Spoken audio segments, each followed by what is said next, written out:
Hello, everyone. Welcome to Hunting for Silver Linings. Today is Friday, March 5th, here in the Great Lakes region of the United States. I am the chapter director for Grand Rapids, Michigan. My name is Corey Hart. I'm joined by my colleague, Yorgo Katsanos. He's down in Oklahoma City today in Oklahoma. Thank you for joining us, Yorgo. And then we also have a very special guest from our ecosystem over in northeastern Nigeria, Nigeria. in Yola. This is Haaris. Haaris, welcome to the show. Yeah, so nice to have, so nice to be here. I'm, very humbled. Hello, everyone. My name is Haaris, like you said. I'm the chapter director for Yola. Yola is in the northeastern part of Nigeria, Adamawa State, Nigeria. So I'm so great. I strongly believe that it will really be an interesting session with Corey. Thank you very much for having me, Corey. Absolutely. So we'd really like to learn a little bit about you and your personal background and how that led you to Startup Grind. Okay. Well, basically, I would say I've been this adventurous person. Like I wrote in the introduction, my names are Haaris D. I come from two parents from two different countries. My dad is Nigerian and my mom is Ghanaian. And my dad is from the northeast of Nigeria. She is from the southernmost part of Ghana, that's Accra, Ghana. And I think I grew up with two wonderful parents, my dad being an educationist, my mom being a caterer. But one thing about them that I think I picked was their love for education. So I grew up really loving education and exactly, Corey. Um, from there, I went to school in Northeast Nigeria. After school, after high school, graduated, went to university, studied accounting. And from there, one thing I think that happened in my own life was I went contrary to the family tradition. My parents were public servants, but from childhood, I told myself I wasn't going to work in government. So I found myself in the private sector. Luckily, I started in logistics from a small construction company. I now moved over to a very big conglomerate in Nigeria. In fact, one of the biggest, owned by the richest man in Africa. And I think that experience really shaped my life about the private sector. And I think that was where I began to really hone or began to develop those little skills from childhood. Because way back then, I grew up with a single mom. She wasn't with the husband in the Northeast Nigeria. And I think I learned some little things about entrepreneurship from my grandma. And I picked up interest about small businesses. I saw the way my own grandmother was really doing little trading in the northeast of the country then. And I don't know, maybe instinctively, I kind of liked trading and the aspect of buying and selling and those little things as a child. So when I found myself in the private sector, I began to really uh, kind of understand more those little adventurous instincts I had as a child. And I think I now began to develop those skills better when I was in the private sector in the company. And I think at age like 26, 27, I began to nurse this idea of trying to do my own thing as an entrepreneur. But then my first company was started at age 29. I had wanted to do like a small education company, but I failed woefully. And that was very big lessons I began to learn about, do I really understand what businesses is? Well, to cut a long story short, I think I tried establishing like 4 businesses, but they all failed. And for good reasons. And those failures were the lessons I think that really spurred me to really want to understand what businesses were. A lot of challenges were, encountered along the line, coming from where I was coming from in the northeast of the country. We realized that we lacked the understanding and the education of what startup businesses really looked like, what entrepreneurship really looked like. Our own understanding of entrepreneurship or businesses was just about normal, everyday, ordinary kind of businesses. And we used those kinds of understanding to try to run normal startup businesses, and that never worked. And that was what brought me to the idea that, look, I think I really needed to really understand what businesses were. So, and in my quest, I've, been I partake in a lot of about 2 or 3 accelerator businesses, what do you call accelerator programs. And those things expanded my understanding of what startups really were. So I think from the failures and the challenges along the way, I began to really, seek deeper into trying to understand what really is entrepreneurship, what are startups, where are we? I mean, I realized that the way we do things, uh, this part of the world, the northern part of Nigeria, was really not it. It wasn't, we weren't getting the results. And that was why there were so much challenges. And it was this quest of trying to understand, what really, how do we get this right? That led me to Startup Grind. That very search, that hunger for knowledge was what led me to Startup Grind. Well, I'm gonna ask a little bit more about the Startup Grind aspect, but before we get there, you mentioned woefully failing. So Yeah. that's One moment, Corey, can I please, I'm trying to switch off something around here. One moment, please. Sure, yeah. Yeah.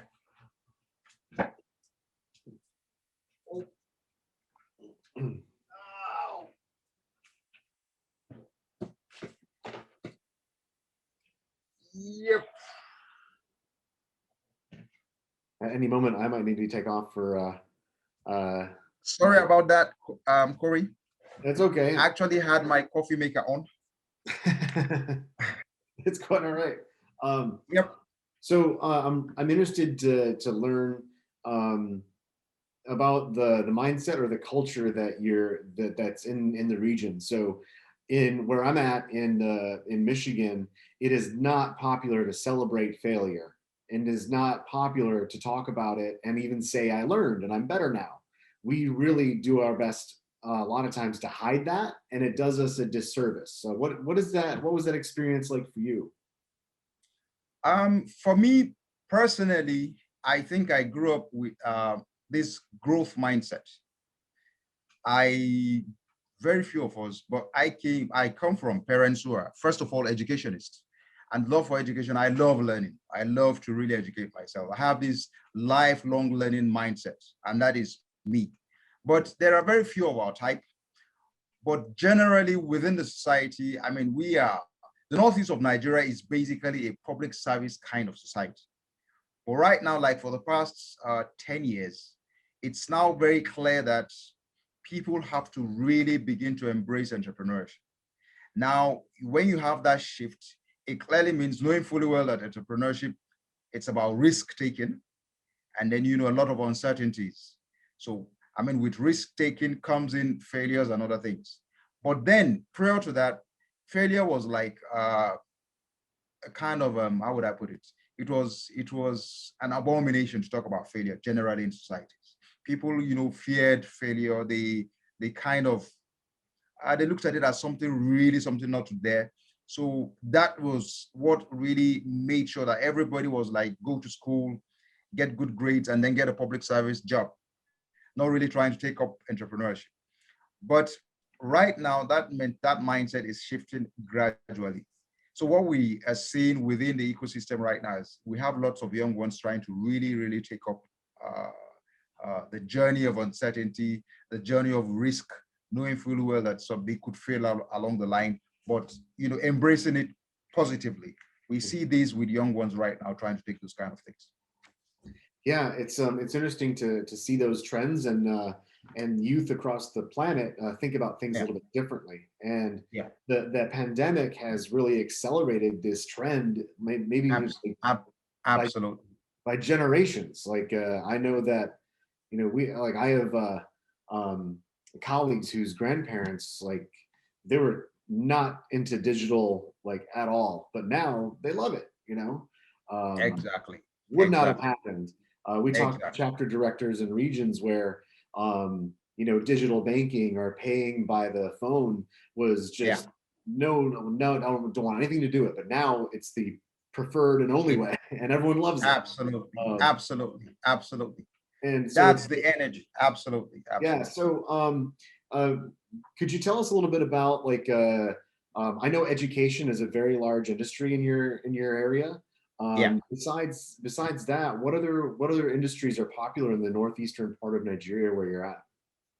The northeastern part of Nigeria, the major industry is agriculture. Paul. Agriculture is the engine, and that's where the gold mine is. Now, apart from that, you talk about things like solid minerals. It's basically a resource-rich area, a resource-rich region, untapped, and it will need, that is one of the reasons why people like us we have this belief that, look, we could make it work despite the challenges, despite the issues around it. Those issues are happening because we all know very clearly that governments around the world, most especially in Africa, are not really very sincere. There is the issue of corruption. But I am one person that always try to look at things from the positive side. I try to say that, look at the cup half full rather than half empty. And the question is, what can you do about it? What kind of solutions, what solutions do you have that you bring to the table right now? So the northeast region of Nigeria is basically home to agriculture. It's really very raw, very virgin. And we're talking about things like livestock.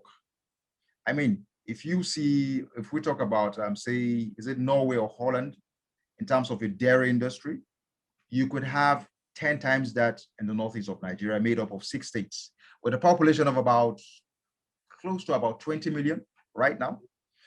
So the livestock industry is huge, but it's untapped. It's not been developed, right? Now you talk about grains, for instance. Now that region has embraced soybeans, for instance.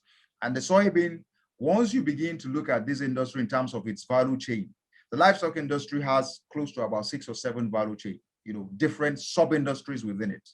If you try to develop that, or you try to develop ideas around the livestock industry alone, there are lots of things you could do. If you develop an industry around, the plant-based proteins, soybeans, for instance, and the beans itself, and then cowpea, you have lots of ideas around that. Those are the things we've seen that we're trying to, right now, I'm working on an accelerator that would definitely look at agriculture as just the main vertical around it, and then develop lots of other programs around that. Now, those are the things that is really, really keeping me. That's where my interest is. People have not been able to, create solutions around these problems because they find it too challenging. And it will need lots of outside investments. But I know very clearly that before you talk about investments from outside, you really need to do your work first. You need to do something. You need to seriously get that people understand there is the education within people within the region before you start looking for outside investments. And that is why I realized that the Startup Grind platform could definitely be one of the solutions to that for it. Sure.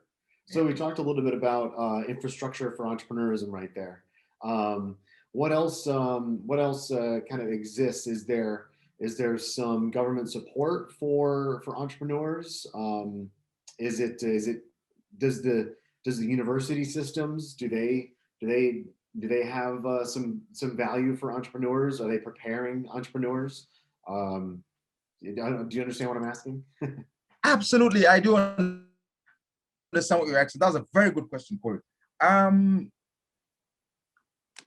Well, to put it in the more clearer perspective, public infrastructure and public institutions, the schools are basically overwhelmed. The university infrastructure, we have lots of universities. We have some of them within the region. But right now, because the population is really growing, and Nigeria has a very youthful population. About 60 to 65% of Nigeria, as we speak, I think, are people below 35.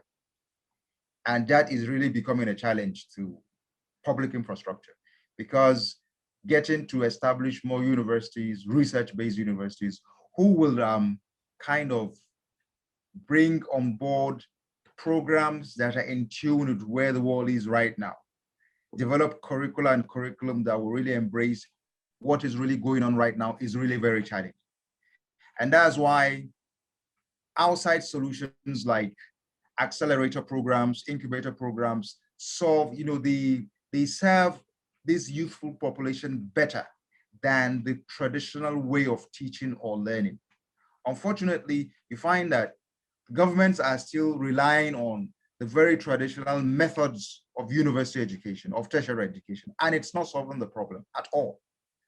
And so these youths are so lost because they still believe they go to these universities and after that there's a job waiting for them. Right. And that is where there is this missing link. So people like us who are entrepreneurs, who came in from private sector experiences, who understand, I've been, learning about the way the world things are going out there. We realize that, look, we need to fill that gap. The way the public institutions don't really listen. Sometimes we create proposals and look and tell them, look, we need to change the structure and system of how we're teaching our young ones in these institutions so that they can be better equipped. Our universities are rather training these guys to come in and look for jobs. We should be training them to create those jobs, not to look for these jobs. And that should be the solution. So that's why we really believe that, look, if we, rather than wait for government to kind of fix these things or put these infrastructures together, let's try and do something first. Maybe when they see us now with the networks, I mean, here we are, Corey, talking. We never can tell the relationships that could come up, or let's say the attraction I could get from Michigan. When they see that we're able to create these links from outside and we begin to tap or train or nurture very few entrepreneurs within our region who are getting this advantage, mentorship from outside, maybe they will begin to listen. Maybe they will realize that, look, these things really need to change. So that's the effort I'm trying to put from my own end. Cool. So when did you have the idea to start up the hub, your Discovery Hub? Yeah, my Discovery Hub, the idea came around 2019, but then I never established it because from 2019 to last year, in fact, for me, the COVID thing was like a blessing in disguise because the lockdowns and the rest, I think I participated in about 5 different programs last year, different accelerator programs. About 3 or 4 of them were basically knowledge-based. There was no funding attached to it. And then I now realized that I think it's really time to create this hub. My challenge then was trying to establish a hub that will also have an accelerator program or an incubator program is quite expensive because to get the support infrastructure and the rest, I really needed to have some finance on the ground. But I now told myself, I think we'll start from whichever way we can, get the resources we can. And then came Startup Grind. I stumbled across the Startup Grind. I think it was through my social media feed. And I know somebody muted that idea about a particular organization in the US. I about stumbled about, I said no. But I think last year I stumbled across it through my social media feed and I followed through. And by the time I completed the application and Finn was the one that interviewed me, and it was like, well, I think my hub will definitely come to stay this time around. So I really began to explore Startup Grind very well. I almost on a daily basis, I went through, checked the website, looked at what was required, and began to kind of think about how do I get this hub up and running. The challenge was nobody really understood what the hub will really be doing because Northeastern Nigeria is basically a civil servant state. Sure. But the young ones are really quite excited. They see an opportunity for them because some of them that went through some of the, office hours we had, and they were like, Haaris, is that you with some other guys outside the country? I said, yes, it's me. Of course. So they were like, there's this hope they're seeing right now that, look, some things could change. I told them, yes, all it needs is that it's not going to be a freebie. You need to work hard, to be able to access such networks, leverage them, and then a lot of things could happen from there.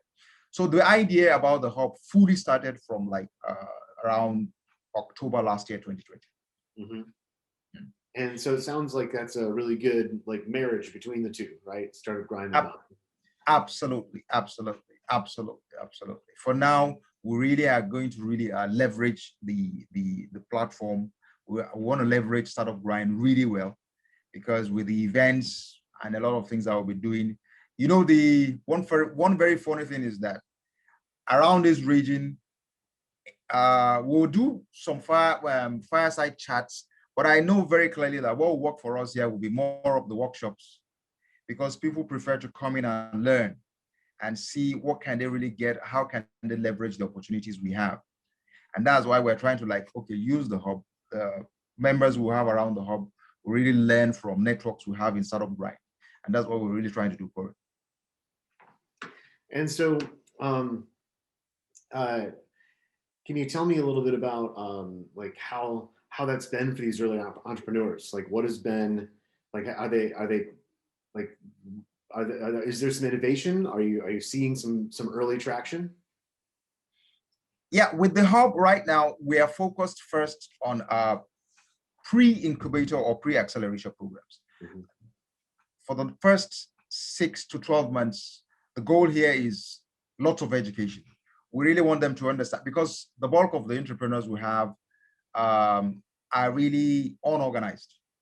They don't still have the required skill set to be able to pitch to investors or sell their ideas to investors. So we want to really, really do a lot of work around that first. So right now, the first 6 to 12 months, what we're trying to do is to do lots of pre-incubation or pre-acceleration programs. Having you understanding what your idea looks like, how to develop a very viable idea, your MVP and the rest, things like that. We want to get them really sound so that they'll be able to understand the structure of their businesses they're trying to start up. If the idea is not really viable, they could pivot and do some other thing else that could be very, very viable. So that is the focus for the first 12 months of the hub. Because officially now, the hub, we started in January 2021. Officially, that's our starting date. And right now, we have about 15 guys who are enrolled for the pre-acceleration program, because it's quite expensive. And then we're really leasing out spaces and other things. The only thing I'm trying to do with Startup Grind is to get some of my chapter co-directors that will volunteer to handle some sessions that we could definitely do with them virtually, because it will also motivate them, because when they see that I can get mentorship from people from outside the country, honestly, it will do a lot. I do not strongly believe that before our pitch battle, which is in August, because I kind of told them that, look, guys that will be able to develop their businesses well, there'll be an opportunity for you to pitch in August. They were like, is it really possible? I said, yes, it's really, really possible. So I've seen the energy and the interest, knowing fully well that there is a platform called Startup Grind that they can leverage on right now. Sure. And that's why we've seen that traction. In fact, to be very honest, Corey, I'm really holding back on some things because the urge and the interest from so many quarters is so huge. And I realize I've not really gathered resources because, for instance, we're still renting spaces. We don't have our own. We're still leasing out a lot of things, and it's really, really, really biting on my pocket. So I'm really holding on some things until I make sure that a lot of things I get it right. But the vision I started, I put into the hub, I'm really beginning to see it take shape seriously for it. And how important do you think it is to have that regional and global connection through Startup Grind for what you're doing? How I didn't get you, Corey. I was asking if like how important do you think it is for the regional and international connection that you have through Startup Grind for what it is that you're building? Very important, Corey.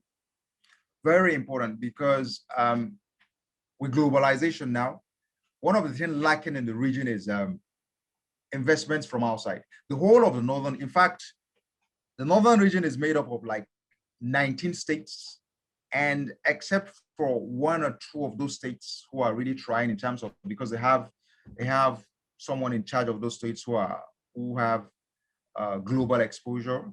They are very experienced. So they are really driving in investments from outside of Nigeria into those regions.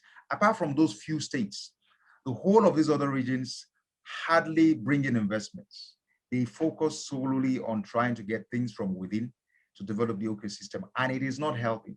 So clearly, having networks and connections from that Startup Grind could bring, it's a huge plus to the region. Because if we're able to, for instance, now the major target is to like get venture capitalists. Like I told you, that the Northeast region is basically rich in terms of agriculture. It's an agriculture-rich region. And in terms of agriculture, there are so many other sub-industries around that. So if you could get in people that would invest in key sub-industries or subsectors of agriculture, a lot of things could happen. But before that happens, people like us on the ground will have to make sure that the upcoming founders and entrepreneurs we're bringing have all the necessary skill set, the training, the knowledge to be able to become attractive to these investors, Corey. That is what we really have to do. And I know to be able to get to that level would take like 12 to 24 months. Definitely. We have there's a really interesting conversation with Professor Art Markman that we have in the list of episodes for Hunting for Silver Linings, and Okay. he's a professor at University of Texas Austin, and his organization actually has a special. They specialize in helping develop ecosystems. Wow. Oh, very great. And they have some science behind what they do. And the talk that we had, he has some really interesting points that may be helpful. Who knows? Absolutely, Corey. That will really help. It will, in fact, to be very honest, Corey, I think maybe because of my job experience and the rest, I wrote a letter to the Secretary for Entrepreneurship. Funnily enough, or luckily enough, the state has a secretary, more or less like a commissioner for entrepreneurship development. Mhm. And I wrote him that I'm seriously working at, making international connections that will be able to get into the ecosystem. And he was very happy. Public servants have the limits to which they can get. Not like we private sector people or entrepreneurs. We don't have boundaries. Right. We act beyond boundaries, but they have a ceiling, they have a budget to work with. So most times when we bring these ideas to them, they will tell you, look, these are very great ideas, but my boss has a budget to work with. So I noticed, and to no fault of theirs, Corey, they work with a budget, they work with a limited time frame. So a lot of things doesn't really work, but they are so happy. They really want to see us connect and partner. When they see some of us entrepreneurs from different organizations bringing in ideas to them, they really welcome it. And right now, if they see clearly that the hub, because the milestone I've set for myself is to first of all develop global partnerships for it. Mm-hmm. I'm not, whatever investments that will come in, I know will come in much later. But right now, Right. with the hub up and running and most of the necessary papers being done, I want to set up global partnership first.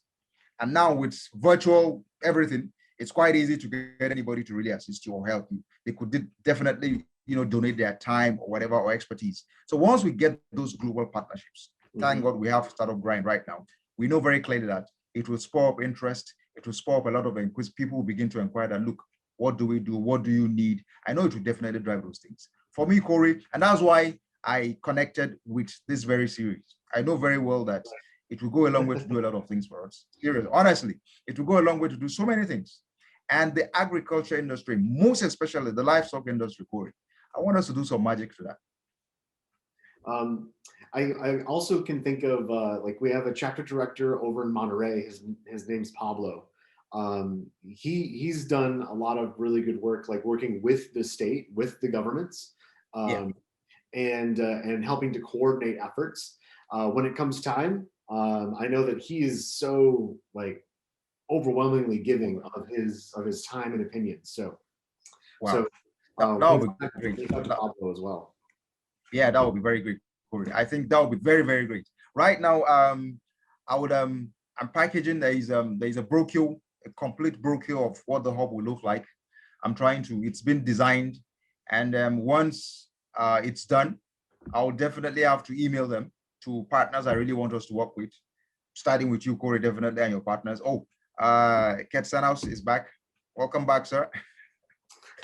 So, and I really wanted to have, in fact, Corey, I think that even reminds me, I really wanted to have, because the structure of the hub is such that there's a board of advisors, and I wanted to have some of my co-chapter directors and most likely some of our investors on that board. But I'm still talking with Companies House to give us what are the requirements to have that to happen, because it will really boost the strength and the effort, the structure of the hub if we have people like that on board. Great. So I'm going to hand it off here to Yorgo for the next couple of minutes. I might rejoin you in about 15 or 20 minutes or so. But Yorgo, we've just learned a lot about what he's doing with the hub and how he is benefiting his local ecosystem. and his next 12-month vision for what that looks like. We talked about how he's going to check out our episode with Professor Art Markman, and he's also going to reach out to Pablo from Monterey to maybe talk about what it looks like to work with like government agencies, do a public-private type thing, and how Startup Grind has already got some framework on how to plug that stuff together. And then you're muted right now, but you're muted. You need to unmute, Yorgo. Great. All right. That is a really nice point to bring into consideration, because I was talking yesterday with the acting chair of the economics department at Georgia Tech, the Scheller College of Business, Professor Chava. And what I want to show you, if you bear with me for a moment, is something that is in exactly this area. Hold on 1 second. All right, sir.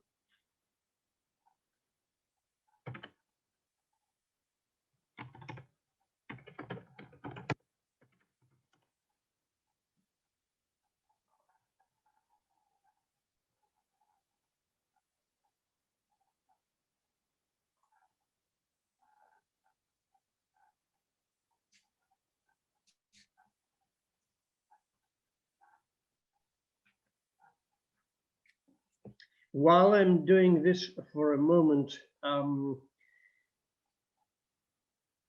what is it?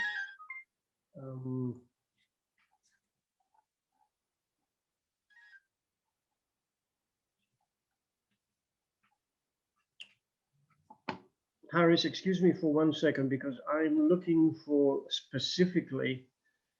Okay.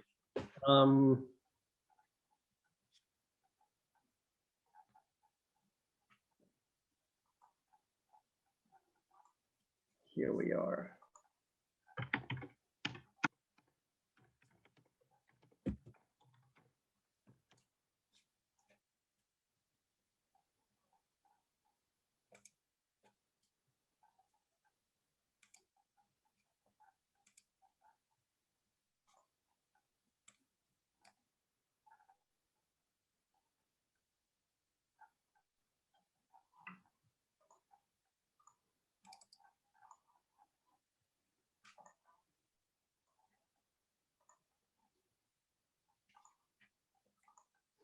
Okay, Haaris, what you will see here is that Georgia Tech, the Scheller College of Business, has created a program called TIGER, Technology Innovation Generating Economic Results Program. Okay. This is a very interesting program that looks into bringing together students and mentors, as well as the academics, to provide hands-on experience in technological innovation and strategy. And the idea is to identify problems in areas that companies have limitations or challenges, and look for solutions. Okay. In addition to this, what the Scheller College of Business has done is that they partnered with a few other universities, including the University of Toronto in Canada, University of British Columbia in Vancouver, Said College of Business, Oxford, INSEAD in Paris, and they are now part of this system called the Creative Destruction Lab, CDL. Here, what they're doing is they are focusing on innovation. They're bringing together elite researchers from the region, together with entrepreneurs and the students. Okay. And they're providing hands-on guidance as to how to build businesses around intellectual properties. So they're really starting from the concept level onwards. Okay. This is how one of the models of regional economic development is actually taking place.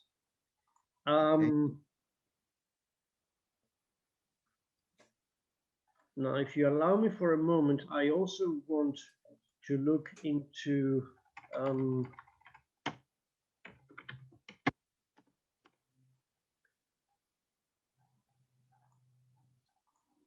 I'm trying to, excuse me for a second, I'm looking at the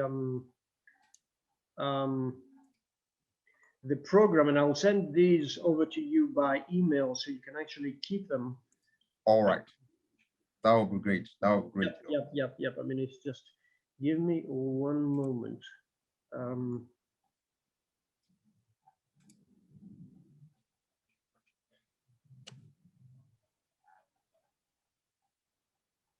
Pum, pum, pum, pum.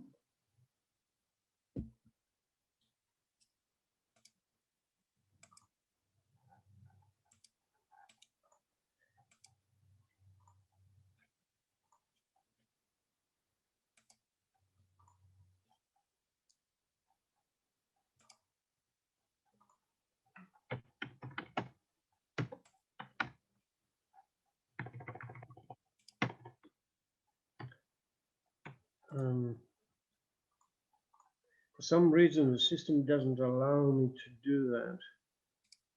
Pum, pum, pum, pum.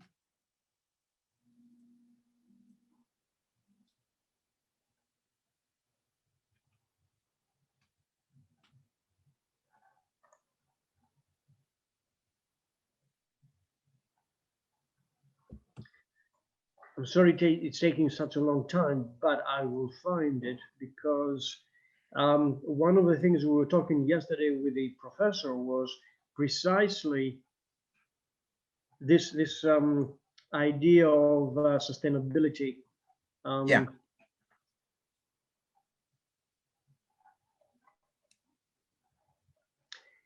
And if you look here for a moment,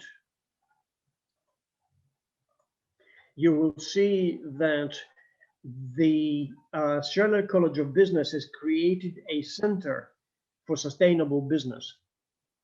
Yep. So they're looking at innovation.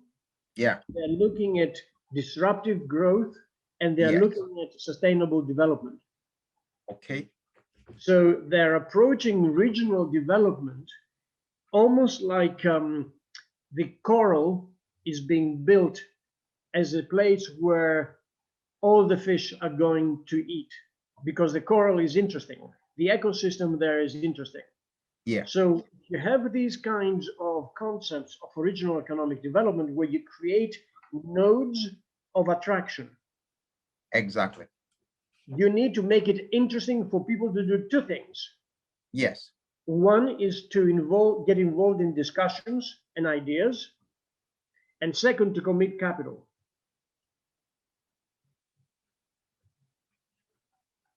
I think I get the point, sir. Absolutely. I really get the point.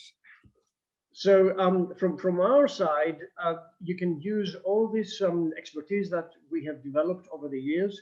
You can use the contacts that we have, and in any way we can support you or support the work you're doing in Yola. We would be delighted to do so. Honestly, I'll be very honored. I'll be very honored, because we really need the support. We really absolutely need the support. I know what, very profound, comprehensive entrepreneurship education is going to do for the region. The bulk of the challenges we're seeing from the Northeast is because of lack of education. The energy is there, the human power, the human capacity is there. We've got the numbers, we've got the resources, very natural, still virgin, untapped, really untapped. At times when I drive, because I love to drive, when I'm driving from Yola to Abuja at times, when I see nature at work, I get so worried.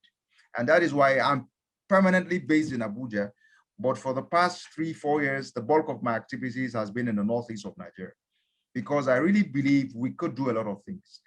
The insecurity and the challenges is just because nobody has been able to, what is really the spark? What can we really get to do? And the points you raised, creating the nodes, I see my activities just like trying to plant the seed and then water it with a lot of help to start growing, most likely. But I strongly believe that with lots of leveraging technology, leveraging networks, we could definitely get it in no time.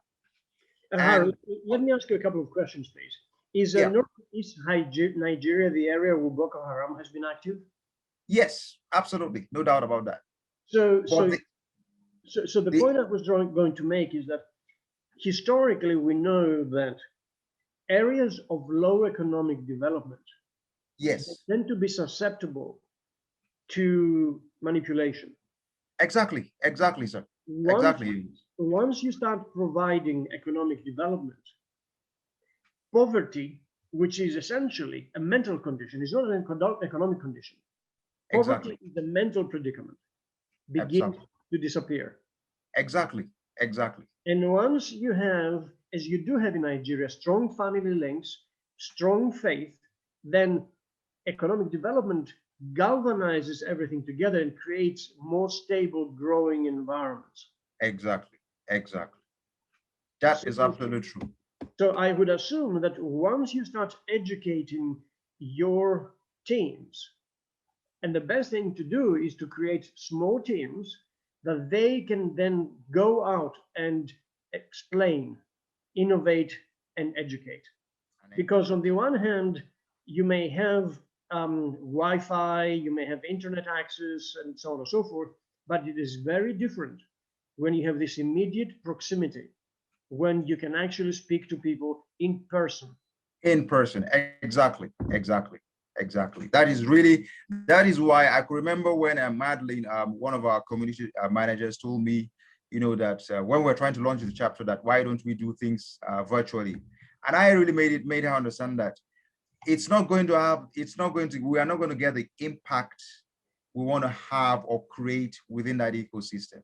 It's still going to be very alien for people to, embrace virtual activities for now. Yeah, we have people, very few of them embracing virtual activities, but it's not compared to when you have in-person interactions, because you're able to feel and see how are they really taking what you're giving them. And then when they can connect to the solutions you're bringing, honestly, the ripple effect is huge. What these people need right now is to be able to access quality education networks, to see hope that, look, there is a solution somewhere for our problems. The bulk of these people, these insurgents that were caught or those rehabilitated, will tell you they are really tired. But the question is, they have no option. What can they really do? And that's why these things keep persisting. And unfortunately, with so many other, because I read the World Bank report, and I think the UNDP report regarding lots of efforts of global partners about Boko Haram and the rest. There are lots of issues, but they provide, in fact, I even have the USAID reports that I downloaded that was posted. I read those things. And I think it's from those points, those pain points that I've begun, has started thinking of what kind of solutions you could create. And that was what necessitated the issue of the hub.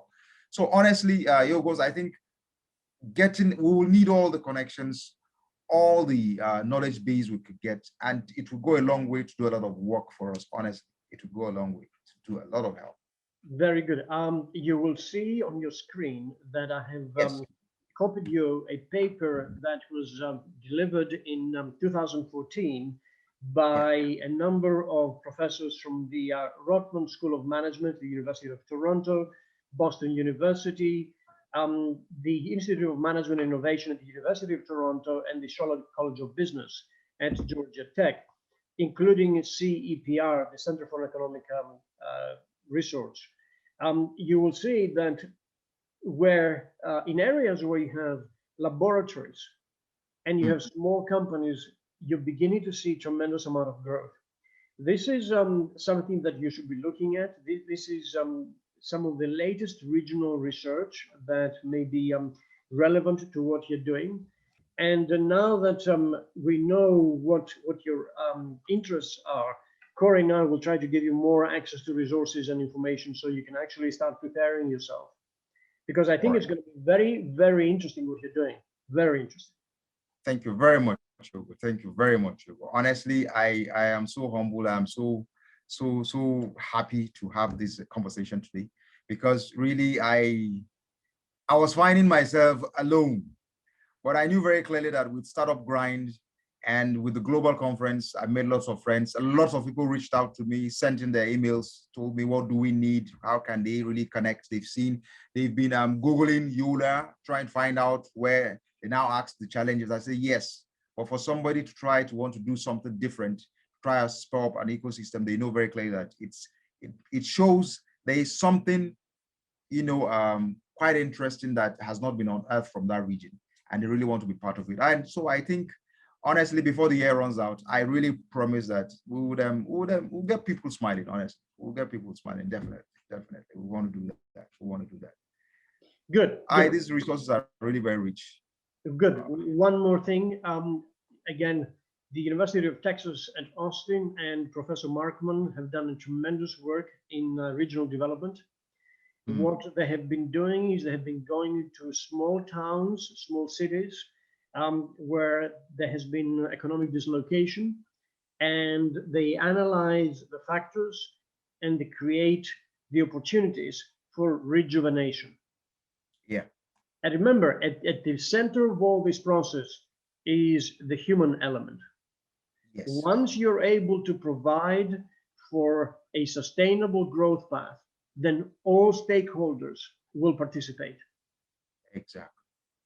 So your job is essentially to define the stakeholders and start bringing them together so that they can understand that it's in their common interest to have a win-win situation for everybody in each one of these small towns, regions, and so on and so forth. Exactly. I get that point very well. Honestly, that is really, I get the point very well. And that's true, because having the stakeholders really understand what's at stake and how it really it benefits every stakeholder. It's really for the good of everyone. And definitely I'll get that. It's the point. We'll try the best we can with the little team I have. It's just myself and two other guys. But we really want to expand with two of my friends I have in Abuja. They've not responded yet. The fear has been, they see the Northeast as really very challenging. They see it as a project that will really, really drain resources. And I told them, look, it's not about, you don't see it as draining resources.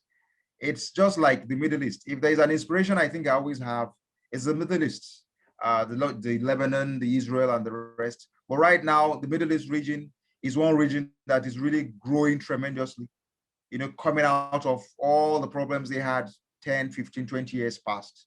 Right now, the Middle East region is really, really doing very well, really doing very well. And it's becoming very attractive. In almost all the reports we've read, the growth parameters, the growth index we're seeing is really huge. And that's the way I say the Northeast of Nigeria, that with setting the proper pace and tone for development, we will definitely get a lot of things to be done. Definitely. One of the defining characteristics of growth in Israel is the multidisciplinary approach. In other words, when you look at many of the Israeli startups, they do not limit themselves to a specific kind of entrepreneur.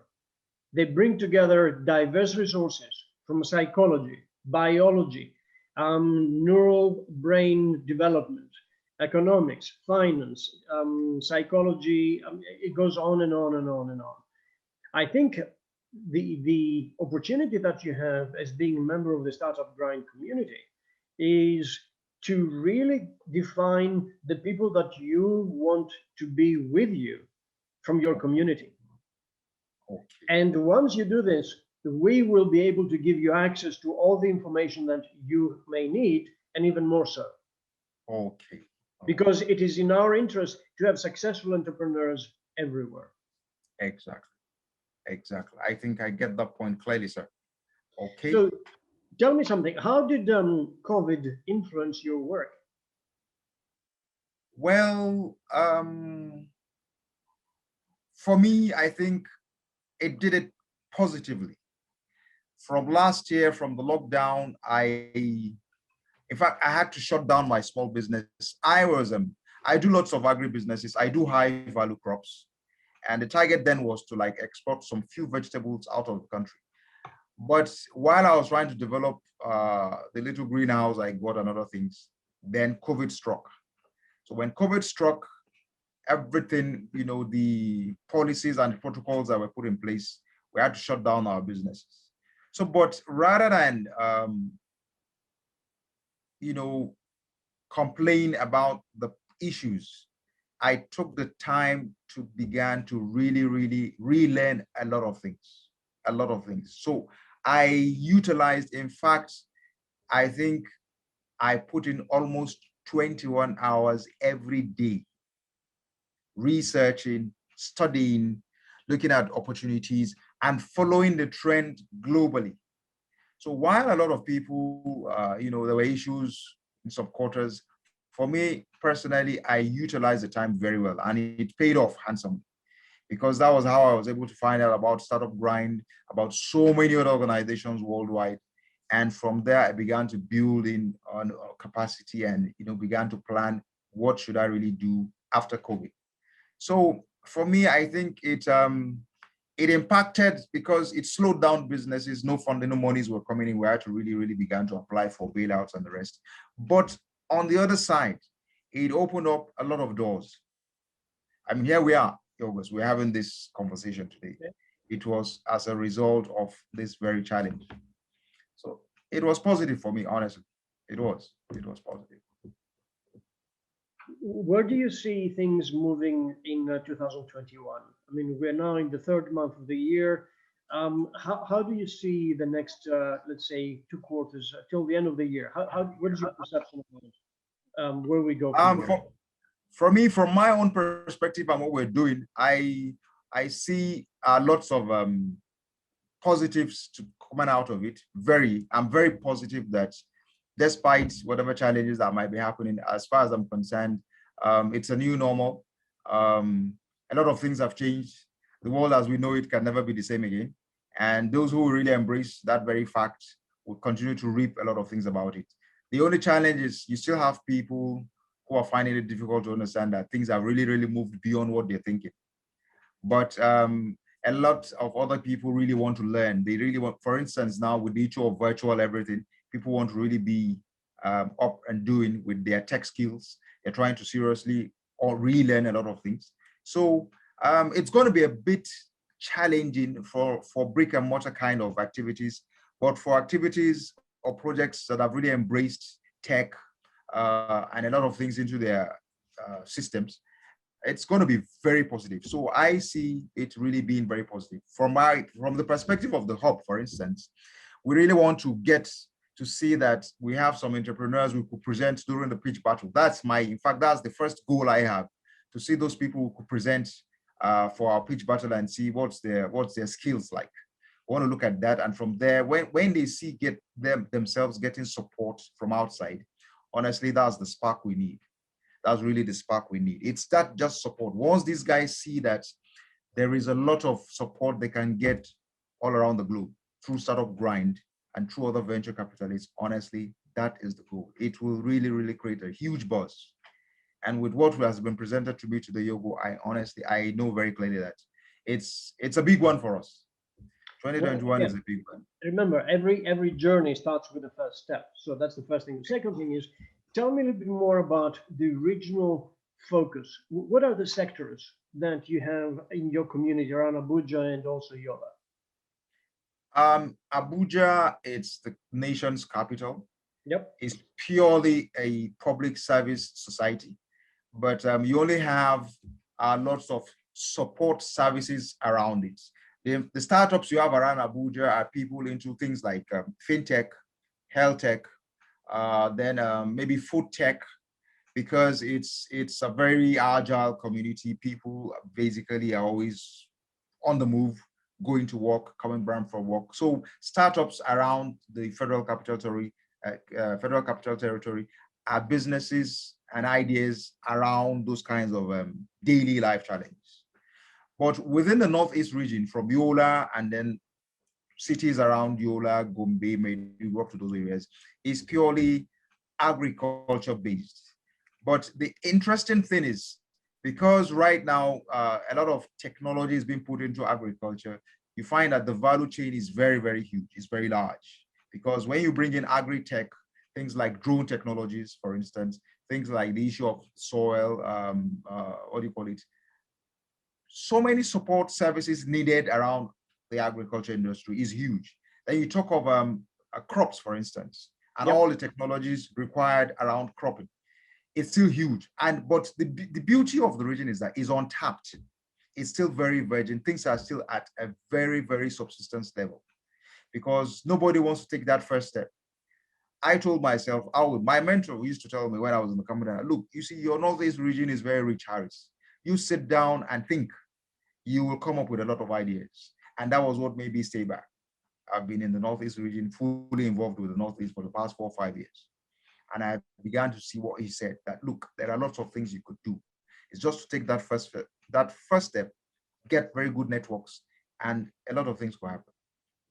So well, I think this decision is the right way to go ahead. And what you will see is that as your access to our community in Startup Grind on the one hand, but also to decision makers around Abuja and Yola increase, then you'll be able to make a lot of good things happen. exactly. What can we do for you, Haaris? How can we help you as we're beginning now to close our interview? Are there any specific areas where we can help you? What can we do for you? Well, basically, Yorgo's one of the challenges we ran into was having the infrastructure we needed around the hub complete. We've been renting our spaces, and it's too early because the programs we've been able to put in place for the upcoming entrepreneurs to key into is such that if you try to put a tax or a fee, participation fee, they can't afford it. They want you to really subsidize. We find it difficult to get sponsorships, very difficult because, like I said, a lot of interest hasn't really been coming into the region. But with my access and connections at Startup Grind now, it's created this kind of, wow, this guy is really doing something. So what I need, right, for instance, there are little infrastructures we want to put, hire very good talents. You need to pay them, most likely prepare a budget for like 6 months for them without expecting anything in return. Those funding sources is where I have really burned out. I have burnt my savings, clearly. And I was actually even going to tell Corey that, look, if I can get people to invest in the hub for like 20 to 25%, the budget we have for 2021 is just about $25,000, for instance. And the bulk I'm trying to raise right now is just raise $5,000. If anybody can put up the next, what do you call it, the remaining $20,000 for a percentage of the hub, definitely we'll be very happy about that, Yorgo, because it will really create a leverage for us. First, the community will see us sponsoring these entrepreneurs, and that will create a lot of interest. That will create a lot of belief in it. That will create a lot of talk in the community. That will give us the access to governments because we have put in some resources that they are seeing. Right now, it's the idea, the little savings I had to be able to keep this hub together. And right now, there's a limit that can definitely go. But it's created a lot of buzz. People have been interested. I think I'll send you the metrics about what we've been doing. But really, the little budget I created for 2021 is just $25,000.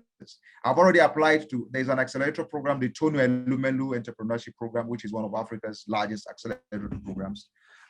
Luckily, I've scaled through the training stage. That program gives you access to another $5,000. And I think, that funding will come around October or so, or November. It's still far away. But right now, I really want to see those little things happening. So I'm looking for somebody to invest in the hub, Yorgo.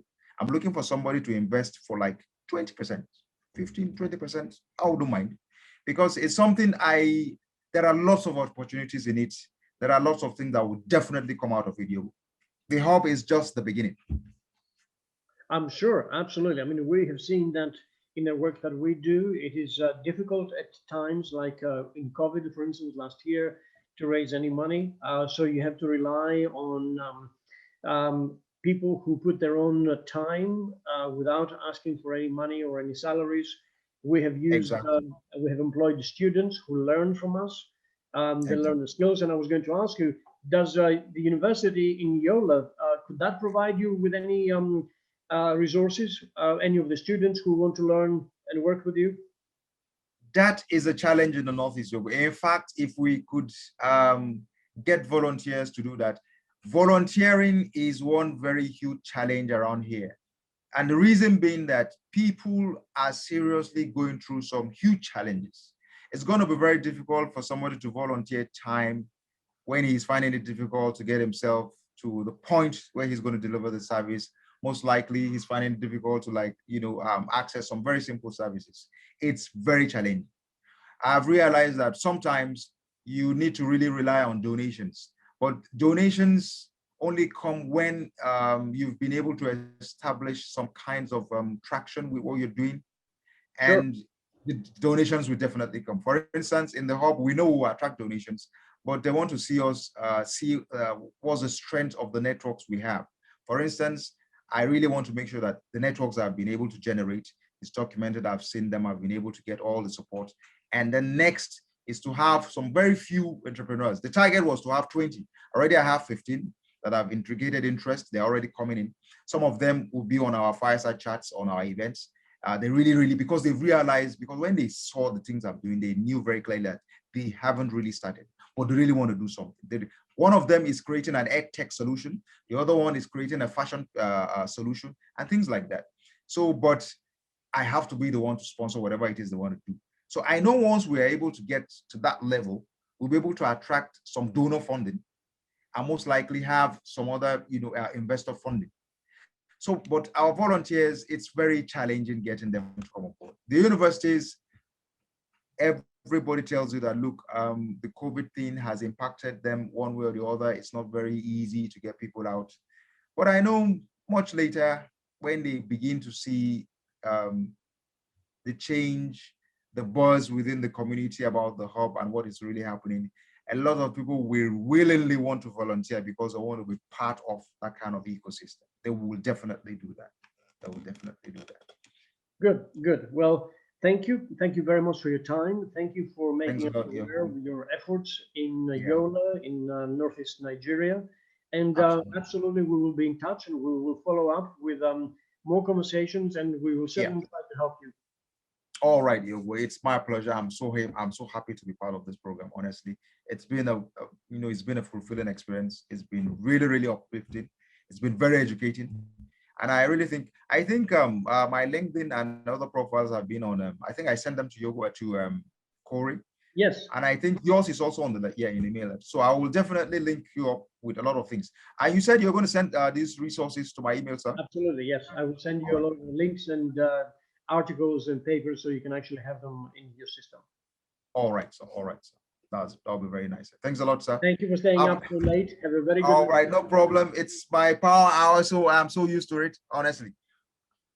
Have a good night. Bye-bye, Haaris. All right, sir. Bye-bye, sir. Nice to meet you, and thank you.